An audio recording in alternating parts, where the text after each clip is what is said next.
ఐపీఎల్లో 5 సార్లు ఛాంపియన్ అయిన ముంబై ఇండియన్స్ కు ఈసారి కోలుకోలేని షాక్ తగిలింది. 6వ కప్పును ఖాతాలో వేసుకుందామని భావించిన ఆ జట్టుకు పంజాబ్ కింగ్స్ క్వాలిఫైర్ 2లో చెక్ పెట్టింది.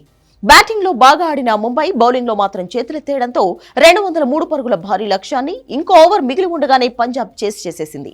ఈ విజయంతో ఆ జట్టు ఫైనల్ కు చేరుకోగా ఓటమితో ముంబై ఇంటిదారి పట్టింది. ముంబై ఓటమి బాధను ఆ జట్టు ఫ్యాన్స్ తట్టుకోలేకపోయారు. స్టేడియంలోనే కన్నీటి పర్యంతమయ్యారు. అటు కెప్టెన్ హార్దిక్ పాండ్యా కూడా బాధను తట్టుకోలేక గ్రౌండ్ లోనే ఎమోషనల్ అయ్యాడు. పంజాబ్ విన్నింగ్ రన్ పూర్తి చేయగానే గ్రౌండ్ లో కూర్చుని ఉండిపోయాడు. దీంతో ప్రత్యర్థి బ్యాటర్ మార్కస్ స్టోయినిస్ వచ్చి అతన్ని ఓదార్చాడు. అయినా భావోద్వేగాలను నియంత్రించుకోలేకపోయాడు పాండ్యా. అతను ఎమోషనల్ అవడంతో కొద్దిసేపటికే సూర్యకుమార్ యాదవ్ వచ్చాడు.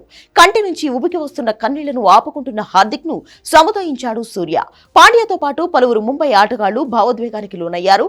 ఓటమి బాధను తట్టుకోలేకపోయిన పేసర్ అశ్విని కుమార్ ను మరో స్పీడ్ స్టార్ జస్ప్రీత్ బుమ్రా ఓదార్చాడు. ముంబై క్యాంప్ ఎమోషనల్ అయిన ఫోటోలు వీడియోలు సోషల్ మీడియాలో వైరల్ అవుతున్నాయి. నిజానికి ఈ సీజన్ లో ముంబై అదరగొట్టిందని చెప్పాలి. వరుస ఓటముల తర్వాత అదిరిపోయే కంబ్యాక్ ఇచ్చింది. తొలి 5 మ్యాచ్లలో 4 పరాజయాలు. ఎప్పటిలాగే ముంబై ఇండియన్స్ తమ సీజన్ ను నెమ్మదిగా మొదలుపెట్టింది. అయితే ఆ తర్వాత తమ స్థాయికి తగ్గ ఆటతో తర్వాతి 8 మ్యాచ్లలో 7 విజయాలతో ముందంజ వేసింది. ఎలిమినేటర్ లో సైతం గుజరాత్ టైటన్స్ ను ఓడించి క్వాలిఫైర్ 2 కు దూసుకొచ్చింది. అయితే బౌలర్ల వైఫల్యంతో ఫైనల్ కు చేరుకునే అవకాశాన్ని చేజార్చుకుంది. ఓవరాల్ గా ముంబై ఫ్యాన్స్ ఓడినా భలే ఆడారు అంటూ మెచ్చుకుంటున్నారు. నెక్స్ట్ సీజన్ లో మరింత అద్భుతంగా ఆడాలని సపోర్ట్ చేస్తున్నారు.